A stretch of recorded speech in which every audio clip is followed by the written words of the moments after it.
Thank you so much. Let's hope that I do have some smart remarks to make. My name is Tim Erridge. I'm the Vice President at Palo Alto Networks. We're proud sponsors of this event. It's been a fantastic event so far, and I really appreciate the opportunity to talk to everyone here today.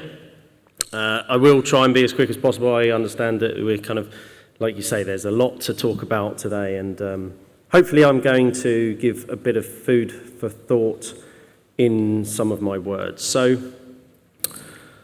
I wanted to just quickly touch upon who is Unit 42 at Palo Alto Networks. So Unit 42 is the subject matter experts, the practitioners on the front lines of cybersecurity. So we're cyber threat intelligence analysts, incident responders, and cyber risk management advisors is probably the best way to put it.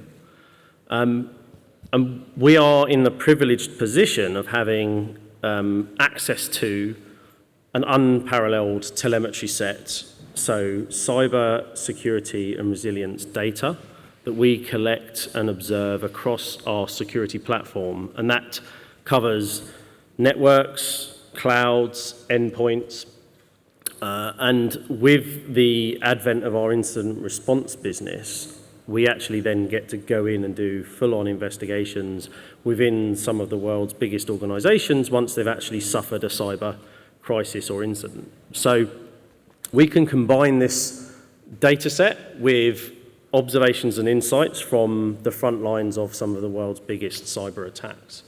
What we do with that is quite important in the context of the summit today. So firstly, we try and push as much of our research out in our blog as possible. That's free for everyone to consume, digest, and it's not only just words, it's actionable data feeds and playbooks that can be implemented to actually deal with, mitigate, and reduce the impact of the threats that we've researched. All of that's available on our blog, so I won't go into detail. I also wanted to just highlight that, again, we share our information not only with the wider open source kind of community, but we also do have public-private partnerships, private-private partnerships. We share with law enforcement, government agencies. We were kind of co-founders of the Cyber Threat Alliance and CISA, and we have members that have positions on there.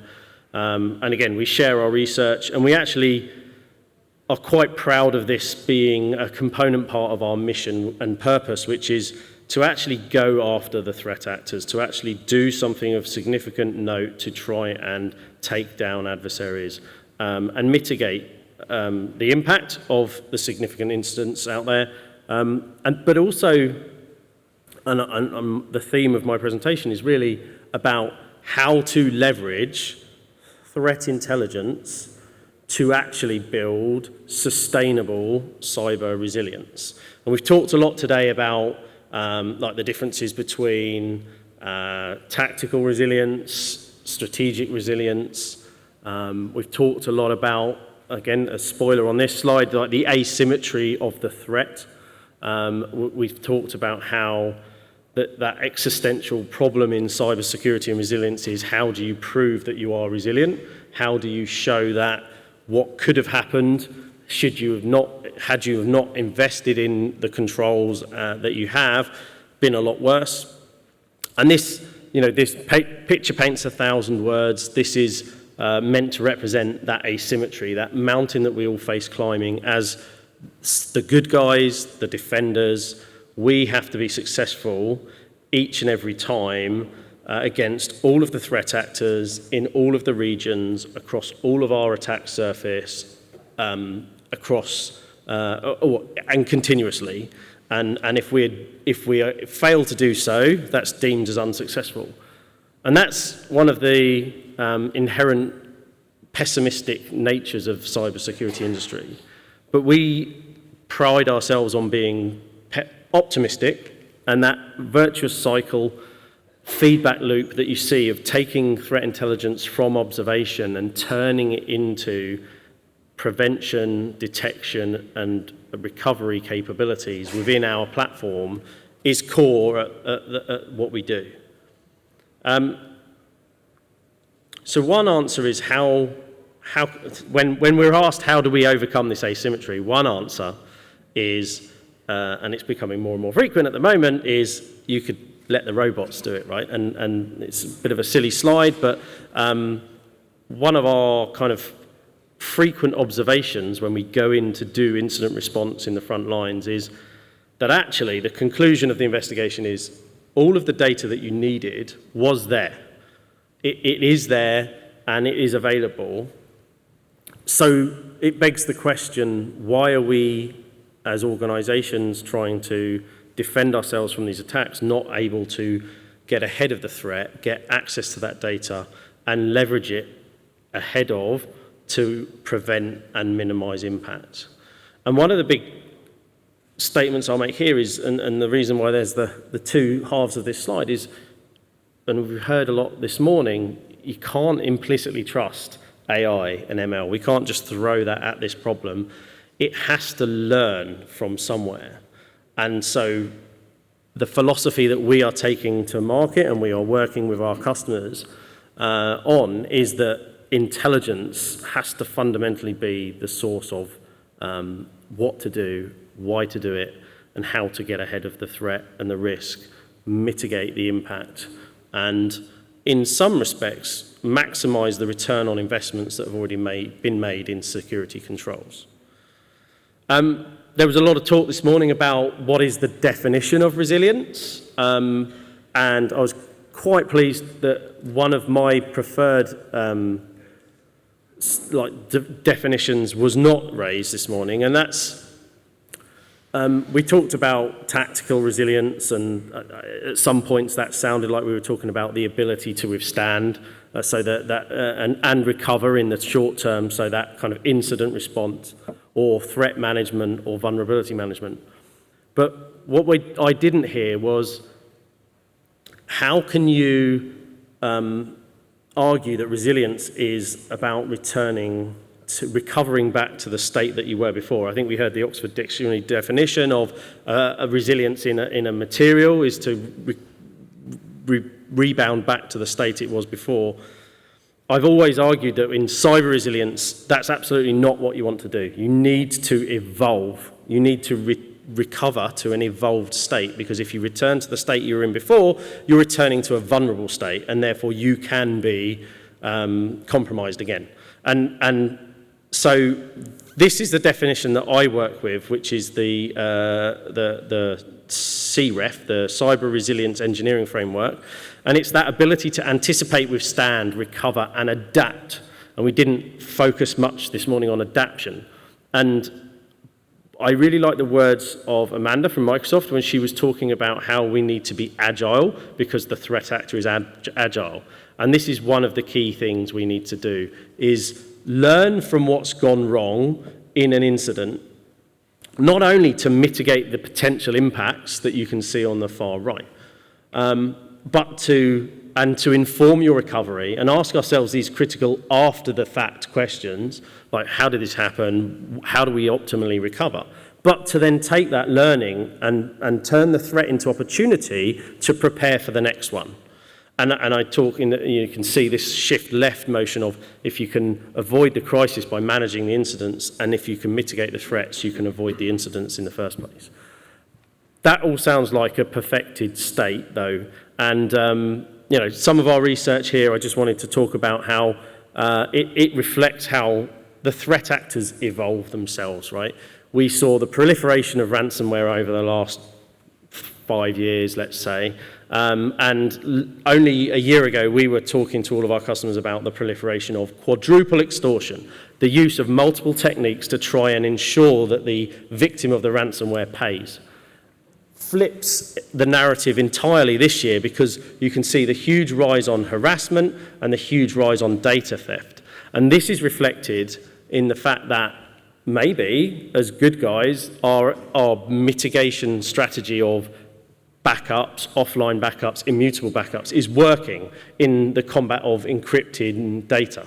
But what we're not being able to mitigate or thwart is, once sensitive data is stolen, it's gone, and no backup strategy is going to get that back. It's in the hands of your adversary. So they can use that to extort. So we have seen a huge proliferation of them going after and seeking out sensitive data, sometimes even of a personal nature from CEOs' laptops. And we were talking about this last night with a few of the colleagues there. Even if this data is encrypted today and can withstand current computing power with quantum, we're seeing the theft of encrypted data for decryption tomorrow. We also talked briefly this morning about Hive being one of the ransomware gangs that has been recently taken down. I just wanted to quickly whiz through one of our, this is very pertinent because we had a great success, and it's a great illustration of public-private partnerships working. So all of those relationships I talked about at the beginning, this was one particular Hive affiliate ransomware gang had compromised one of our retained clients, which was fortunate in that we were able to be really quick to respond. We got out and started investigating within half an hour. We started liaising with our threat intelligence team. They started liaising with Lithuanians' national CERT. Long story short, over the course of the investigation, we managed to work with Europol, Interpol, FBI, LIFCERT, Portuguese CERT, various other law enforcement bodies, and we were so swift in doing what we did that we managed to get hold of the server that was being hosted in a cloud provider in Lithuania and seize it before the threat actors could get the data that they'd exfiltrated. So this allowed us to then play hardball when we negotiated on behalf of the customer, and they were actually asking for a $1.2 million ransom.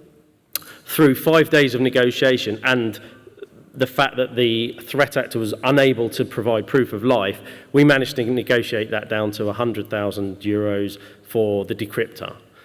The really, really fun part from our side was the fact that because we seized this drive that had the data staged on it, that also had the team server from the ransomware gang. So, and they had, unfortunately for them, enabled logging, so we had a full transcript of all of their attacks. It turns out they'd played this attack over against 30 different organizations across 20 different countries in a 10-day period. So talking about the asymmetry, you can see it there as well, in that one affiliate can buy a ransomware infrastructure, rinse and repeat that attack, and if they'd have been successful, they would have had over $40 million. The other thing I'd just call out here is, if you look at the timeline, which is quite scary, they compromised VPN credentials, and within 13 minutes, they had compromised the entire domain of this Danish tech company. So it was game over at that point. And they were in and out, stole the data, and deployed the ransomware within a 24-hour period. So when we talk about the scale and sophistication of this, not a particularly sophisticated threat actor gang themselves, but they're buying sophisticated technology within a sophisticated underground marketplace. This is really just a summary of what I just said. We took that data and then we did further work, totally in the name of bringing down the threat actor, which is a mission that we're proud of doing, and hopefully we were contributing to the takedown of Hive in general. So to conclude, I just want to say that I know I'm talking about very tactical examples here, but we are taking this approach of being threat informed, and again, I remember Jonathan from NCSC in the UK talking about this threat informed approach to build sustainable cyber resilience. And cyber resilience doesn't have two forms in my mind of being tactical and then also strategic. What we have to do is have evolutionary cybersecurity and resilience, which is that it has to continuously learn, iterate, and improve. And that can only be achieved by taking threat intelligence, using that to inform us to better anticipate the threats, and then in a tactical way, adapt the controls that we've invested in and or add new controls to mitigate the threat. And really, in the face of the asymmetry that we are all trying to deal with, the only way to do that at the scale that we need to do that, to be able to start to move the needle, is to use automation and AI as a force multiplier in order to do it, because we don't need to do it once. It has to be a continuous process. These have to be processes that we build and embed in everything that we do, and therefore deliver that sustainable resilience. And the best way I've heard this referred to is as a perpetually reinforcing ecosystem. And I'd just like to leave you with that as a thought. That is how we work with an organization today to try and build resilience within that organization. But we should start to be thinking about how can we build perpetually reinforcing ecosystems across borders, across geographies, across sectors. And I think that will only come with better collaboration and information sharing. Thank you.